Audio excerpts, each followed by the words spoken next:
Hello and welcome to Single Parent Success Stories. Today's guest is Johanna Munson. She is a highly practical yet deeply spiritual entrepreneur whose soul-centered leadership brings you peace of mind through end-of-life planning.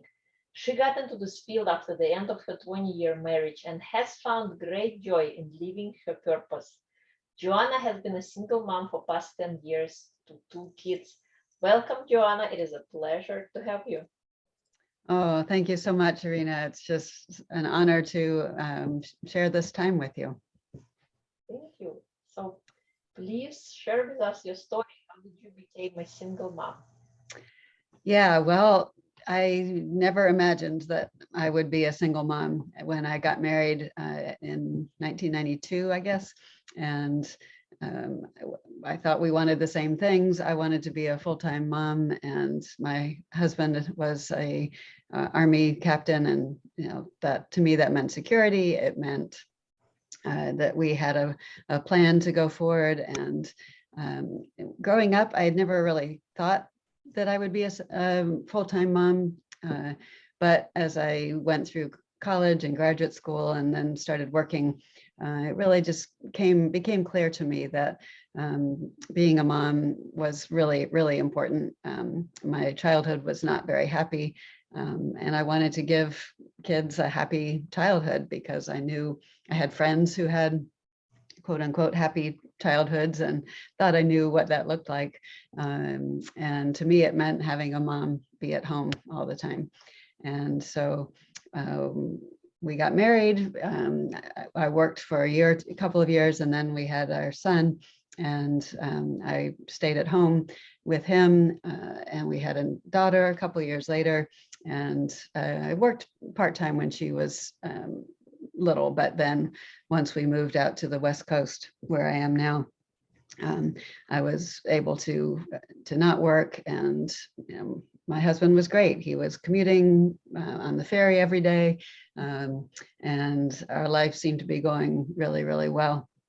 And then probably about 10-15 years into the marriage, we started just kind of drifting apart, and our communication was never very good. And he wasn't comfortable with anger. I wasn't comfortable with anger.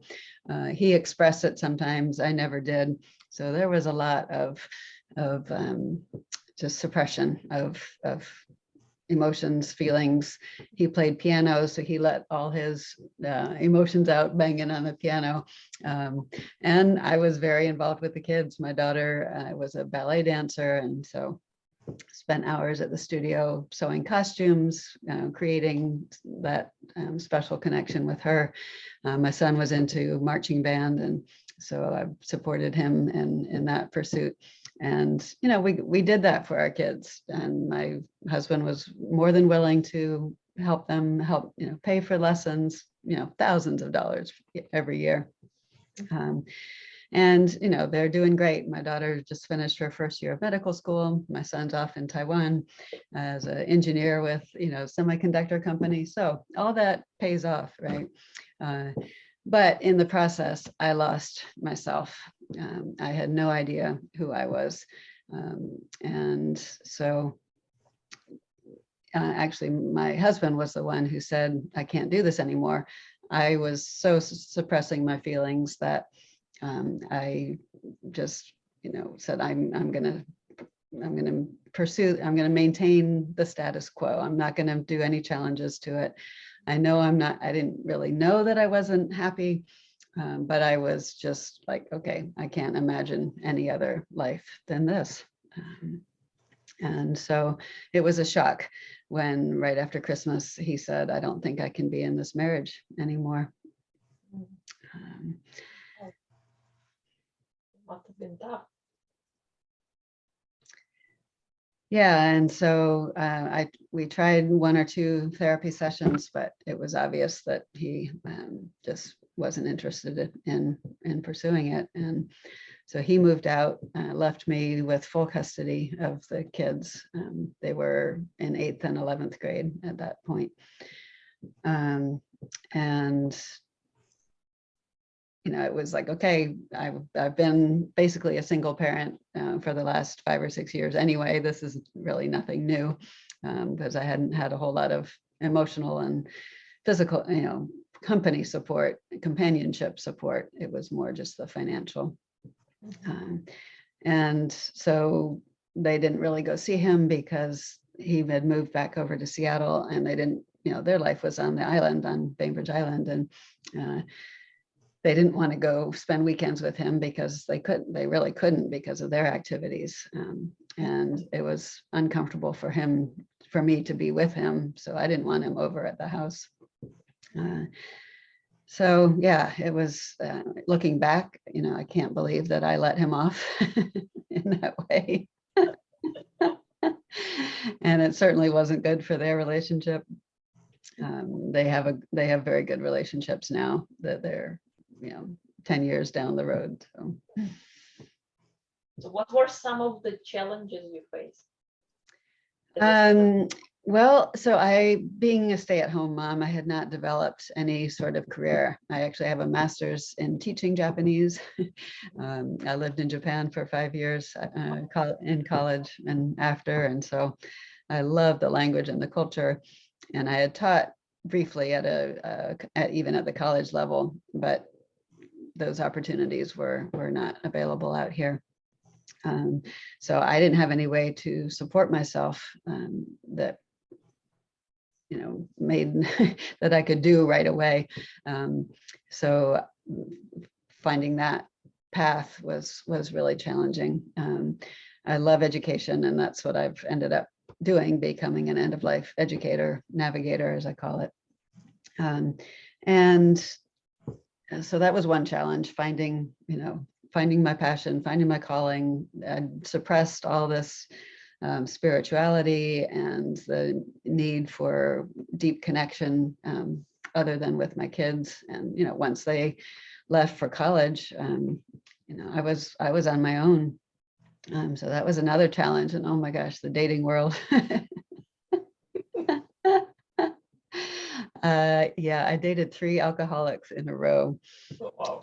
Yeah, that codependence is kicked in right away. And yeah, so that was definitely a challenge. And I'm still, I have really, really good friends, but right now I don't feel the need for a full-time relationship.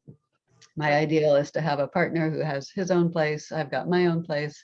We, do things together, but yeah, I'm not sure I can go into that full-time commitment again. Yeah, and so I think those are the 2 biggest challenges. Right. Yeah, definitely. I can in a similar situation in terms of finding my identity, although I did have a career and a job, but I didn't know who I was, and also suppressed my emotions as well. Yeah. I wanted to be quiet for the sake of peace. I didn't want to cause any trouble. Exactly. I know it's when we do that, we lose ourselves in the process. Well, yeah, and I ended up with colon cancer at age 50. And I do believe that it's because I pushed down the anger, the even the joy. I mean, when you can't feel the extreme emotions or the so-called bad emotions, you can't feel the good ones either. And it's got to go somewhere. And if it doesn't come out of the body, it's going to stay in. So luckily it was just stage 1, and I just had surgery. I didn't have to go through chemo or radiation. But boy, was that a lesson. So yeah, let it out. Yeah, it's important to release the emotions. So true, because they stay in the body and they cause all sorts of trouble. Yeah, definitely. What kind of advice can you give to your younger self? Well, that's the first thing, is to find ways to express your emotions. I grew up in a family that did not express them, parents from the New England area. And so We didn't have deep conversation. We didn't have deep conversations.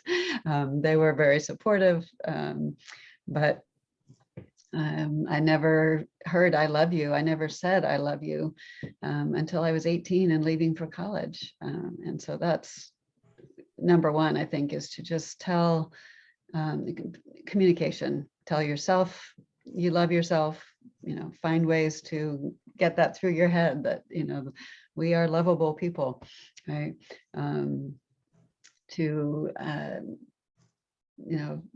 be courageous and tell your partner that this isn't working, for me. And I'll always use I statements, right? I feel this, I'm thinking this, not you're making me feel this, right? Because really nobody can make us feel anything. We do have that choice. I know it sounds out of the realm of possibility, but yeah, we are in control of our thoughts. And so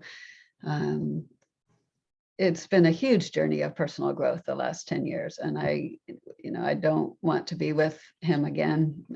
And so I guess the advice would be to communicate, to really sit with your feelings and journal, right? I'm not a great journaler, but if, I don't know, talk them out, sing them out, write them out, whatever way to get them out of your body. Because then you get perspective, and it really does open up space in the brain to be more creative, to reach for the stars, to do what you really are meant to do in this world. I totally resonate with you. For me, it was singing that allowed me to open my voice and be able to sing what I couldn't speak after my breakup, and after suppressing the emotions and feelings and not speaking up. And also Toastmasters allowed me to become comfortable with being uncomfortable, and also opened up my voice. And journaling is also an important, I think, part, because we get to unburden our mind. Yeah. Have this clarity that we often missing because we have so many thoughts. Somebody did a study like how a woman thinks and a man thinks, and when they compartmentalize things, and women are all over like bing, bing, bing, bing, bing. I know some of the things we say to ourselves. Would you say that to a friend? No way, right? We forget we can be our own biggest punisher for. Yeah, exactly. And it's so not right, and not necessary. So how did you uncover, that you wanted to be the end of life advisor? Yeah, well, so my spirituality began at a very early age, and that really is what has led me to this work, because there's so much to learn from contemplating our end of life, believe it or not. It's a way to be much more present. It's a way to feel gratitude, and it's a way to connect. I didn't grow up in any religion, and other than nature. And at the time, I didn't think of it as a spirituality, as religion. So my best friend was Mormon, and I went to church with her. And then in high school, my best friends were Catholic, so I would go to mass with them. I moved to Japan and got deep into Buddhism and Shinto. And so, yeah, this world of spirituality is just fascinating to me. I married a Catholic and actually converted. So that ritual of the mass just, it still touches me, even though I no longer consider myself Catholic. And so nurturing my kids is part of it. The master's in teaching is part of it. After the divorce, I got a certificate as a life coach. And so I've been coaching for 7 or 8 years now. I had to take a break from that and went into the school system to teach workshops on de-escalation, which is amazing work to share with teachers.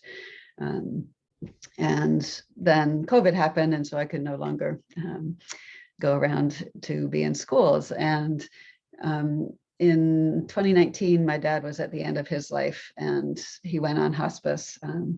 And through that experience, I came to see that death can be a way to connect. It can be beautiful. He had a death doula. We had hired this wonderful woman from Seattle, and she came over and helped us as he was getting towards the end of his life, and set up this just sacred space for him to live out his last days in. And the power of that, the peace that he felt and that we felt, I contrast that to how my mom died. She had a diagnosis of leukemia 5 weeks from diagnosis to death, and she spent all of that in the hospital having chemo. Ended up in the ICU. One day we were visiting her in her hospital room. The next morning they called us and said she's in ICU. We had never really talked about this possibility that she wouldn't come home. And so for 15 years, that has felt so heavy, whereas it's been 3 years since my dad died, and it's just not heavy. It doesn't carry that weight because we talked, because we planned. He told me all of his wishes, what mattered to him. He did end up living in assisted living for the last 2 years. As a daughter, that was really hard to have to say, yeah, it's time. I can't manage being a working person and being your caregiver. So just again, being able to stand up for myself and say, no, this is, I can't turn my life over to you, but I'm here to support you. Luckily, he had the funds to be able to afford that. Anyway, so it's like all these pieces of my life have just come together that lead me to this perfect spot of supporting others, educating them. I have a Facebook group called the End of Life Lounge, and it's a private group, but anybody is welcome to join. You can search for that, and we talk about these things.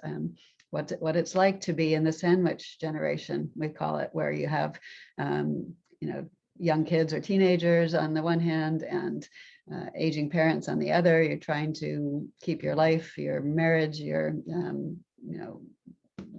own self career going, and it's really, really challenging. And I also offer coaching packages where we go through and make sure that people have their, of course, their will and their advance directive in place. But also it's so much more than that, where we need to accept the fact that we are temporarily in these bodies, right? Everybody is going to die at some point, 100% success rate with that. These recent incidents with the school shootings and the mass shootings, I just, I'm used to talking about death, but these are just absolutely heartbreaking, and there's no way to be okay with that. I think we have to take care of ourselves, whether that's reaching out to others, crying, screaming, getting angry, right? Feel those feelings.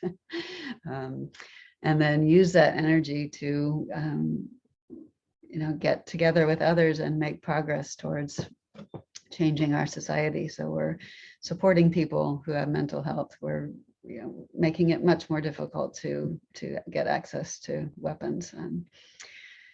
Yeah, it's been a tough week in that sense. But again, it's reality. We all will leave our bodies. I think it's incredible how you put different pieces of I know what happened to you, and you discovered that this is what you want to be doing. And yeah. When you were growing up, did you have a dream of becoming somebody? In 8th grade, I wanted to be a mathematician. I cannot believe right now that I wanted to do that. I really think it was to love fully, and that happened as a mom, definitely. It didn't happen in my marriage, and now I can be fully present for myself and for my clients, and that, you know, I develop these relationships that are ongoing because we connect over this, you know, starting the process. But I want to do this work with people when they are healthy, not when it's a crisis situation, because when it comes to a crisis and your loved ones don't know what to do, they don't have a roadmap. Yeah. It makes it so much worse. And so then when something like that does happen, I'm still available to ask questions, to, you know, get support. I work with people all over the North American continent. But I think you did take a little piece, mathematician, you wanted to be a teacher, so you had. This is true. Yes, education has always been important, and I come from educators on both sides of my family. It's right in them. What do you think is the most important trait to instill in a child? I got to go back to that, feel your feelings, right? Often, you know, it's like, it'll be okay, don't worry. You know, we don't let them express them fully. We try not to. I mean, we don't want them to feel pain, right? We want to take care of them. But if they can't learn to feel the highs and the lows and everything in between, they're going to dampen down their lives. And that's the last thing that we want for them. We want them to not have to go through all this angst of finding out who they are. And, you know, everybody's going to take detours. That's just how life is. But I look at my daughter, and she's wanted to be a doctor since she was a senior in high school.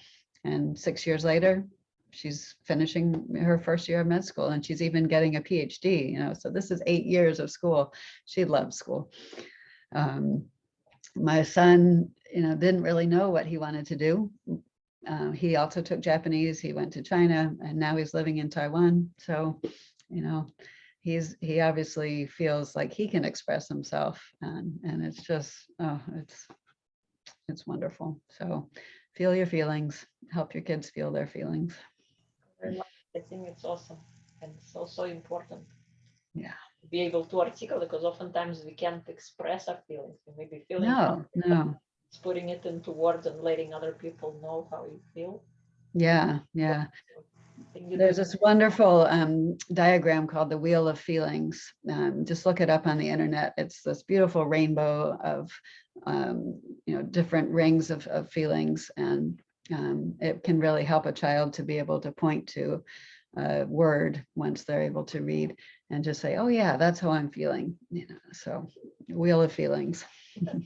My son is very good at that. He would always let you know how he's feeling. There'll be no guessing. Well, congratulations to you, Irina, for making that possible. It is. You open the space for him. What do you want to be remembered by? Love. Yeah, that there's just that, you know, the human condition is beautiful and challenging, and the only way through it is to love. Love is awesome. Yeah. What about? We also previously spoken with you before the podcast, and we talked about identity. What do you think why is it important to find your identity? I guess to experiment. I never would have guessed when I was growing up in Florida that I would end up living in Japan for 5 years. You know, and that came about just because at my grandmother's house in Boston, she had some postcards from the snow festival in Hokkaido. They had Japanese doctors stay in their you know, garage apartment, and so the beautiful handmade Japanese things, and somehow that just caught something in my soul, I think. And so yeah, just be willing to follow your intuition. We spend a lot of time with the thoughts in our head. So if you can just get out of your head, sit in your belly area and just think what brings you happiness, what makes you feel fully alive. For me, yeah, the education is a through line for sure.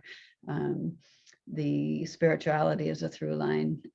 And, you know, with the changes in work situations because of the pandemic, there's so many possibilities for how to create your own business. You don't necessarily have to work for a company anymore. And the, you know, you'll have so much more energy for it and passion, and just life will be full of joy. You know, even though I deal with death every day, it feeds me. I love working with the elderly. I love helping families get through these difficult conversations. And so it's a cliche, I think, you know, follow your joy, follow your bliss. I don't really like that so much as just feel what matters to you and find a way to create a life using that. I love it. I love it. I think we're all creators, and every day we get to create our life. Yeah, yeah. We have a paintbrush that we can create our own. Yeah, beautiful image. Yeah. We Yeah. don't have to be a carbon copy of somebody else or what. No, that's impossible, right? We're every single one of us is unique and beautiful. Yes, I love it. Thank you. If people would like to, is there anything I didn't ask you that you want to share? Oh, well, so what's important when your relationship breaks up in terms of end of life planning is, I'm sorry, but you have to redo your will. You do not want your, you know, most wills are set up so that if one dies, the other gets everything. And if, depending on your relationship after the divorce, you may not want that to happen. Right. And so it's not just the will, it's any financial investments you have, make sure that the beneficiaries get changed. Yeah, so there's a lot that needs to be done. And I know there's paperwork involved in a divorce can feel overwhelming. And just make sure that the will is changed or the trust is changed. And also you'll need the advance directive, especially if there are children involved, because you know they're not going to be able to take care of you, make those decisions. So what I do with my clients is develop this, what we call circle of caring, making sure that you have people around you, other adults who will be there to support you, to take over. You know, if you are suddenly in the hospital, you've got kids coming home from school, who's going to be there, right? And making sure that that's all in place. So yeah, that's a big one. Thank you. Yeah, yeah. So if people would like to connect with you and find out more about what you do, where would they go? Yeah, so I think you'll put in the show notes the link to my website. My about page has information, videos, lots of materials, and I really would love to have people join the End of Life Lounge Facebook group. I do weekly live talks there and share all kinds of information that I come across. I offer workshops. And so if you have an organization that would benefit from having these conversations, I do legacy workshops, how to have the conversations, how to stop procrastinating. There's about 9 or 10 workshops that I have to offer, and I'm also on LinkedIn. Thank you. Thank you. Any final words? What advice would you give to single parents who are just stepping onto that path of single parenting? Remember to breathe, right? I remember just feeling such anxiety. The anxiety was awful for years after the divorce ended, because I didn't know how I was going to support myself and worried about the effect on the kids and didn't know who I was yet. There are many breathing techniques, but one of the simplest is just breathe in twice, hold for 2 seconds, breathe out twice, hold for 2 seconds.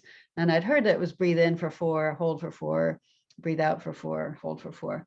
But that breathe in twice really makes you more conscious of it. You can't just breathe in and then let your thoughts spiral out. So you have to breathe in twice and then hold, breathe out twice. And that just, it brings you back into your body, out of your head.